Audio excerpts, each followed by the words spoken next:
Listen, gang, I know that this channel has been dormant in recent months. However, great announcements were made today, and as such, it has awoken me from my seasonal depression. If anything was going to pull me out of my slumber, it is the announcement that AHRI is coming to Legends of Runeterra. For those of you who have not been paying attention, my gamer tag, my moniker Charmer, comes from the fact that I used to play a ton of AHRI in League of Legends. She's one of my favorite champions, and I've been patiently waiting for this moment. So my top 3 champions in League of Legends in terms of ones that I enjoy, love their aesthetic, are AHRI, Malzahar, and Vi. I've had Vi for a bit now, but now I'm finally getting AHRI. So now, hello Riot, make a Malzahar card for me, please and thank you, and give me a little Voidling pet as well that I can put on my board. But that's me getting ahead of myself. Today, Riot announced Magic Misadventures. This is going to be the next expansion coming to Legends of Runeterra. It'll be dropping on December 8th. There was a cute little video with Ava, again continuing her adventures. This is a still image from it, and we can see AHRI and Kennen are champions that are going to be added to the game. Now, we didn't get the champion cards revealed, right? This is just the initial teaser announcement. However, it is, after all, reveal season, and so there are some cards that we're going to be talking about in just a moment. But again, I want to reiterate, this is going to be dropping December 8th, which is 4 days after the seasonal tournament. December 4th is the seasonal tournament, and I'm going to be casting that, so I figured I would share that here as well. I'm going to be paired alongside Blevins for that broadcast, and so if you like boomer humor and dad jokes, well, we've got a treat for you, let me tell you. But let's talk about some cards. Again, Magic Misadventures is going to be our expansion, and the first card that we are going to talk about is Grumble Slug, because it is adorable. Look at this cute little itty bitty, I think it's drinking a actual drop of water, or maybe that is an air bubble and it's underwater and it's trying to suck on the air bubble. I honestly don't know, but it's cute, it's adorable, and it is a 2-cost 2/3 with the attune keyword. It is in Bandle City and Bilgewater. What's interesting to me about this card is that a lot of the devs on Twitter were all like Grumble Slug, Grumble Slug, Grumble Slug, and I get it, it's adorable, right? But it's really rare you see the devs go all in, so I don't know if this is also secretly strong or what. It's not bad. I mean, the 2/3 body for 2 is very in line with a relevant keyword.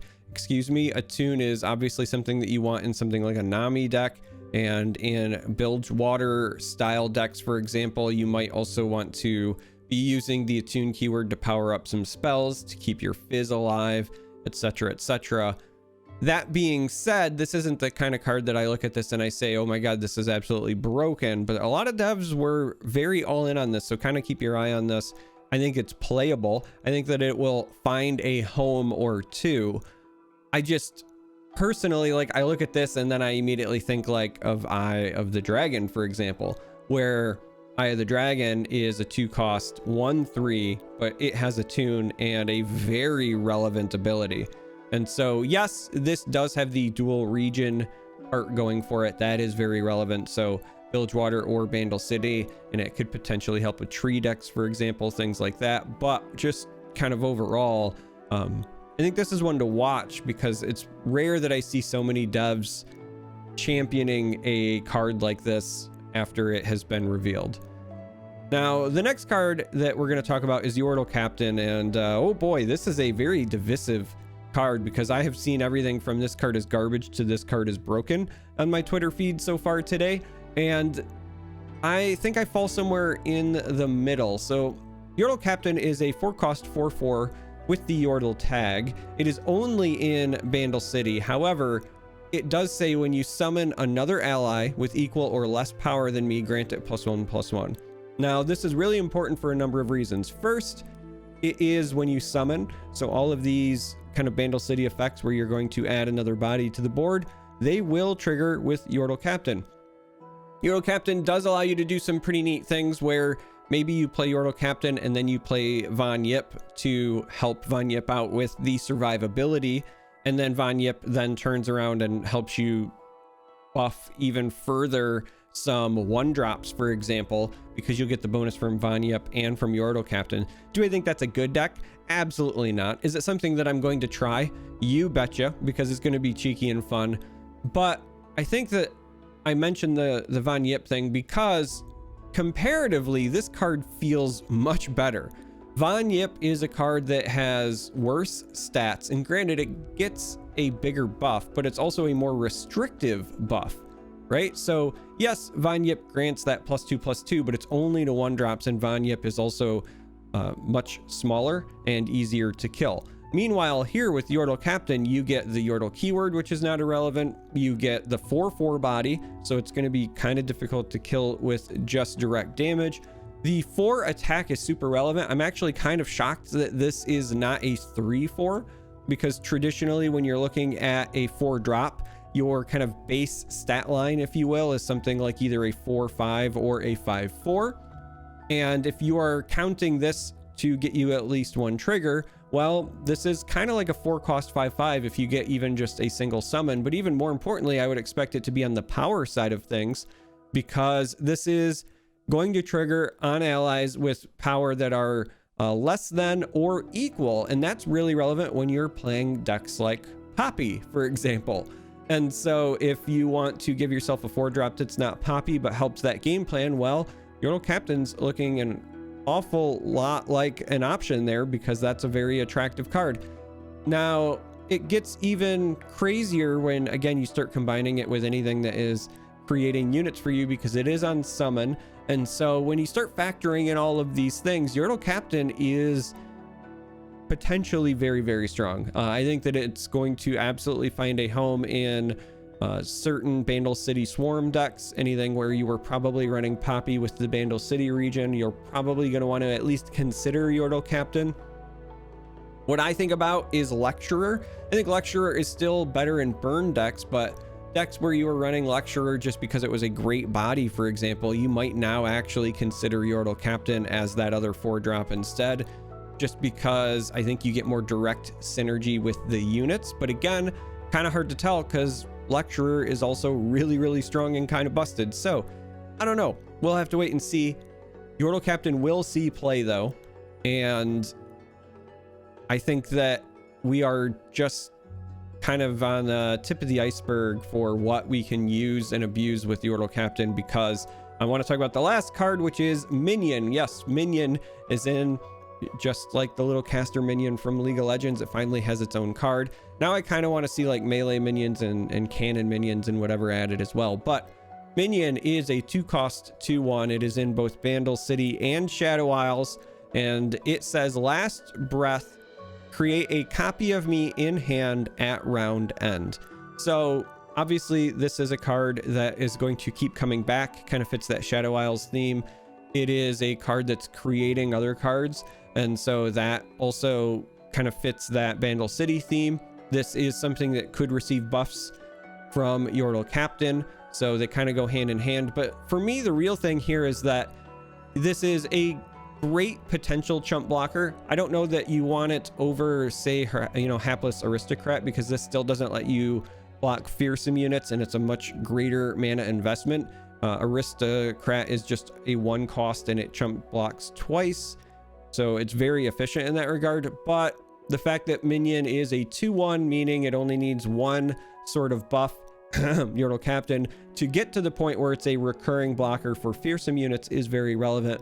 But the other thing that stands out to me is that this is a great way to bolster your hand size over and over, and then also feel good about, discarding this later if you don't really need it. And so while Shadow Isles and Bandle City aren't necessarily cards that are known for like, hey, I want to discard stuff, just having an option that exists in those regions that you could pair with other regions. So I think about like Shadow Isles, Piltover and Zaun, for example. That is a region archetype that traditionally has had some okay burn decks, and Minion going into something like a Prankster burn deck, for example, would give you a body that you could keep just sacrificing over and over for Prankster triggers and using that as a blocker against other aggressive decks, instead of just going on the straight like, I'm going to try to race you game plan. But it also means that you're going to keep getting cards back into your hand as well at the end of the round, and so you'll always kind of have that extra ammo for a get excited if that is stuck in your hand. And so I think that minion has potentially some really interesting uses. It's not going to be I don't think anyway, a game-breaking card. We'll have to wait and see what the rest of the set looks like, obviously, but I think with existing cards and known information, this doesn't look necessarily busted, but I think that it could potentially find a home for like a really interesting recursion niche theme use. That's the train of thought here anyway. I do think that in spell heavy decks, it could have a home. Obviously, this kind of, I think, is meant to give you a bit of a Vigar theme, something like that, where maybe you have a lot of spells for removal and those things, and so giving yourself just a recurring card you can dump your extra mana into and use as a blocker is kind of nice, potentially. So we could see that there as well, but these are the three cards we got. I think Yordle Captain's probably the strongest of the bunch. It will absolutely see play. I think the other two will likely find a home somewhere at some point, but are not necessarily game-breaking or genre-defining. Yordle Captain, I just keep coming back to, and I think like this is very similar to like Bannerman, but for your future cards, and I think that's what appeals to me the most, because I played a lot of Demacia Bannerman, and Bannerman was always one of those cards that kind of felt bad if you had it and you didn't have the most sizable board at the time, right? So when you would play Bannerman, you're hoping you get that trigger on like 2 or more units, which means you have to already have invested into the board. Yordle Captain is really strong on an empty board, and it obviously is still a unit. So if you've got a board, then great, that helps as well. But all of the value is future value, but it's just big enough that I think that it survives to get you that value. And I think that it does not take an awful lot of investment to give yourself a ton of extra value immediately. Even something as silly as, you know, you play Yordle Captain on 4, and, you know, maybe you're playing, you know, some spells that make units, right? So maybe you are with Bilgewater and you want to play, you know, what is it, Jailbreak or whatever. Even if you're just making 2 throwaway units, that's still an extra +2/+2, right? So you have spent your 4 mana and got a 6/6 worth of stats out of it. And again, that's not counting interactions with Poppy or scaling. That's not counting interactions with any of your other effects in Bandle City where you're creating units, summoning units, etc., etc. I think that this is just a really strong card, and I'm excited for the new set. I can't wait to see what we get with AHRI. I can't wait to see what we get with Kennen, and it feels good to turn on the camera again. I've been kind of away from content for a bit because I usually take a break around this time of year. The holidays are always a bit rough on me, and seasonal depression creeps in when I get a lot less sunlight, and it's been rough, but it feels good to be recording again. I've missed you all. Streams should be coming back, recording should be coming back. I know I always say that and then I disappear again, but I really do intend to continue making content. So for the folks who are still here, still watching, really love you. I appreciate you. And until next time, may you walk on warm sands.